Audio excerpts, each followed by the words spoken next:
Ben Shapiro, he thinks that lynching is a historic relic. And so the Steve King defender, Ben Shapiro. Yeah. Right. Was not that concerned about anti-Semitism in that case. Interesting. White supremacist lover Steve King, yes. Ben Shapiro was his supporter. Yeah, he says that lynching is not an issue in the United States. Conveniently forgetting what happened with Ahmaud Arbery very recently. Those convictions just happened. And so he believes that legislation on this front is basically performative. Here he is downplaying the horrors of lynching. It's happening all the time. Really, it's not a relic of the past. I'm going to read you the statistics on lynching in the United States. You ready? Here's some actual statistics compiled by the University of Kentucky. Okay, here we go. Here are the lynchings by year and race. 1882, 64 white people were lynched, 49 black people were lynched. And one of the great untold stories about lynching, of course, is that there is racist lynching. There's a lot of non-racist lynching as well, right? There are white people who are lynching other white people for various crimes. Often for like being communists and stuff like that. There are a lot of black on white hate crimes is what Ben Shapiro wants to, tell you guys about. So 1886, or in 1885, for example, 110 white people were lynched, 74 black people were lynched. Okay, but in 1898, you had 101 black people who were lynched, 19 white people lynched. And these numbers they're horrifying, obviously. I mean, these are evil crimes, what we are talking about right here. Grand total. I'm just going to give you the total because at a certain point, basically once you get past maybe 1909, pretty much everybody who's getting lynched is black. So that's it?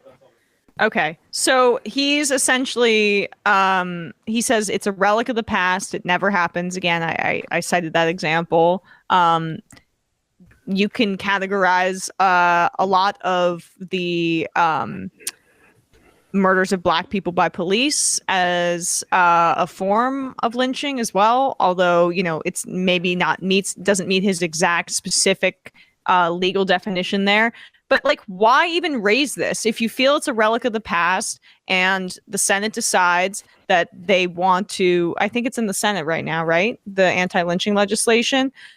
Whatever. If Biden wants to sign it, did they already sign it? God, the Biden signed it. Yeah, sorry. My mind is completely all over the place with time. Biden signed this legislation.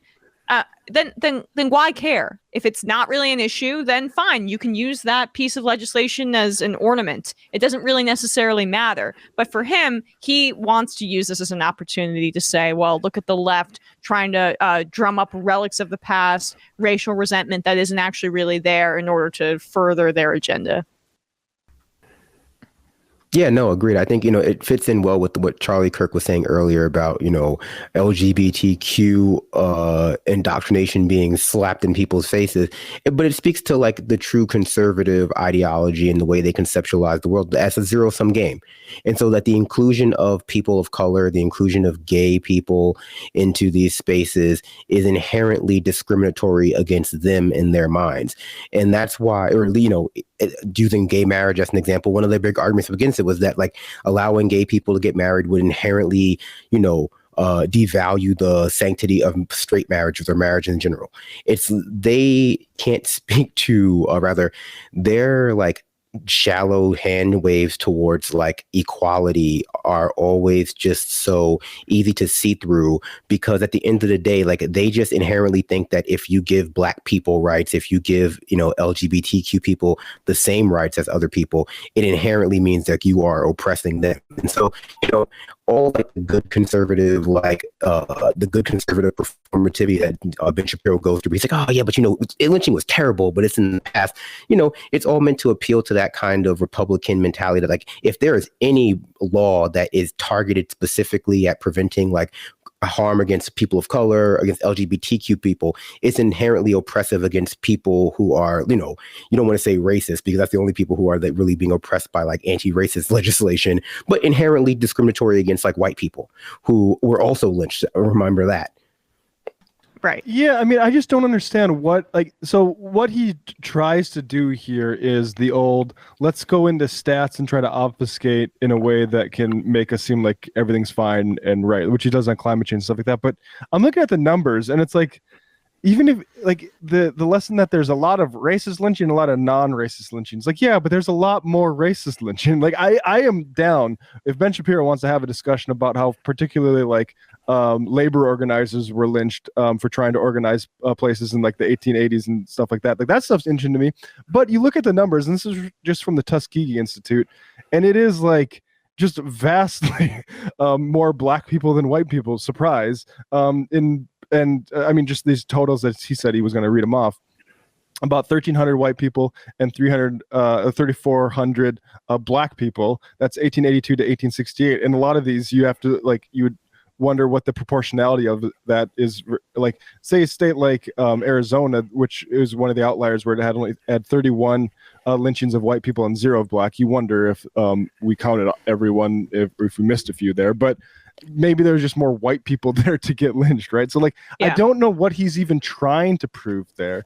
And like, yes, we don't have lynchings like we did during Jim Crow. We still should have anti-lynching legislation, and it's insane that we don't. I mean, so people.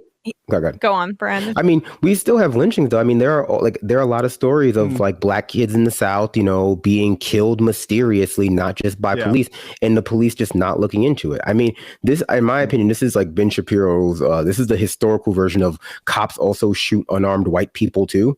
Which is supposed to just like torpedo the conversation, because in their minds it's entirely based on race, when we as people on the left know that it's a complex, like interwoven system of like oppression, and also just like individuals out there who have been deputized by our society to enforce the law, which oftentimes means enforcing like a racially codified or racially cast society. And so I would argue that a lot of the anti-lynching movements of the early part of the century became like prison abolition, police abolition movements as well, because those two things are very interwoven. And we know that the right does not have any real interest in that particular conversation either. Yeah, they create a definition that's so narrow and so out of date that it allows for real murders and systemic racism to go by the wayside. Like, he wouldn't categorize Eric Garner or Ahmaud Arbery as lynchings, right? But I mean, that is the modern day version of it. Not to paraphrase the words of Clarence Thomas, but that. Unlike in his case, mine kind of applies. I will say, though, the last time I heard of anti-lynching legislation being used was in a case where it was actually used against black people who, I think in California, there's anti-lynching legislation that specifically defines it as like a mob of people, quote unquote, taking extrajudicial action. And, in the case of there is the police have arrested somebody, and a mob of a justice mob or whatever kind of mob comes and takes the black person from the police and like lynches them. In this case, it was basically a group of black people unarresting an activist that the police had unjustly arrested, and they were charged with the anti-lynching laws.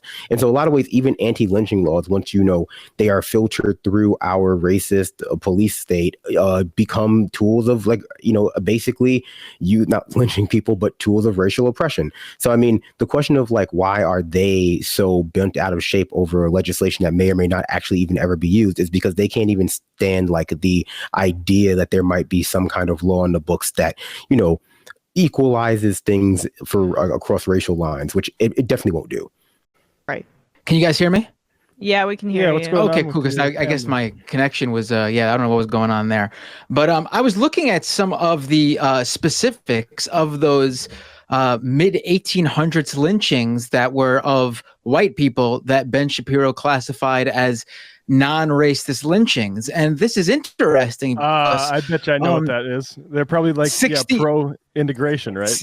16 of those lynchings were of suspected union supporters in Texas. Okay.